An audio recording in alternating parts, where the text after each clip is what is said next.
High বন্ধুরা, তো দেখো রেডি হয়ে গেছি।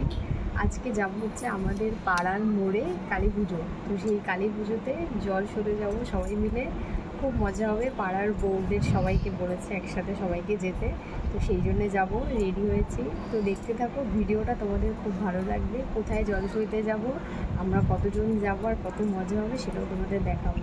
বাই। তারপরে দেখো সবাই মিলে রেডি হয়ে বেরিয়ে পড়েছি, দাঁড়িয়েছে অপেক্ষায় কখন আসবে জল শোধে যাব। তো এই যে আমাদের বাড়ির সামনে দিয়ে যাবে যেহেতু, তাই আমরা আর ওই মাথায় পর্যন্ত যাইনি, আমরা দাঁড়িয়েছিলাম। এই যে সবাই দেখো ভিডিও নিয়ে ব্যস্ত, ছবি তোলা নিয়ে ব্যস্ত।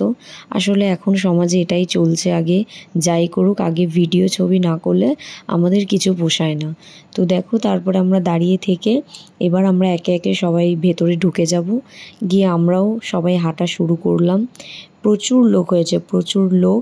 তো দেখতেই পাবে আমার ভিডিওতে, প্রচুর লোক দেখতেই পাচ্ছ। এখানে আমার পেছনে এত লোক, তারপরে আমার সামনে দেখো, মানে আমাদের পাড়ায় এতটা লোক আছে, মানে এই জলস্রোতে না গেলে আমি বুঝতেই পারতাম না। আমি আসলে অত বেরাই না পাড়ায়, কিন্তু দেখি ওরে বাবা, তারপরে এই কাকিমা নাচানাচি শুরু করে দিয়েছে, মানে বিশাল মজা করেছে। তারপরে আমরা পুকুর ঘাটে প্রায় চলে এসেছি।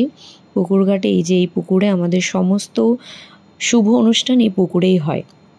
তারপরে এখানে জলসোয়া হচ্ছে, জলসোয়া হয়ে যাচ্ছে, কারণ এখানে প্রচুর ভিড়, এখানে যাওয়া অসম্ভব। আর পুকুর প্রচুর স্লিপ, বর্ষা হয়েছে, তাই বেশি আমি দূরে যেতে পারিনি। আর তারপরে এখানে দিকে সবাই নাচানাচি করছে, তারপর আমি একটু দৌড় মেরে আসলাম। আমি বলছি ওরে বাবা, এখানে নাচানাচি হচ্ছে, ব্যান্ড পার্টি বাজাচ্ছে, আমি তো জানিই না, তাহলে এই ভিডিওটা করতে হবে তো। তাই তাড়াতাড়ি দৌড়ে এসে এই যে ভিডিওটা একটু করে নিলাম। তারপরে জলসোয়া হয়ে গেছে, এবার একে একে সবাইকে বলছে চলো চলো, কারণ জলসোয়া হয়ে গেছে, তাড়াতাড়ি যেতে হবে, সন্ধে হয়ে যাচ্ছে।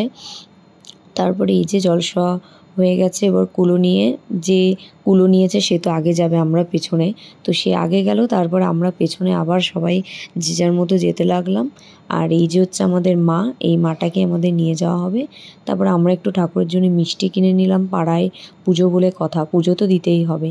তারপরে দেখো মা চলে এসেছে আমাদের মধ্যে। এবার মাকে সবাই মিলে নিয়ে জায়গা মতো বসিয়ে দিল। এবার মা আমাদের পাড়ার সবার মঙ্গল করুক, এটাই চাই। তো ভিডিওটা কেমন হয়েছে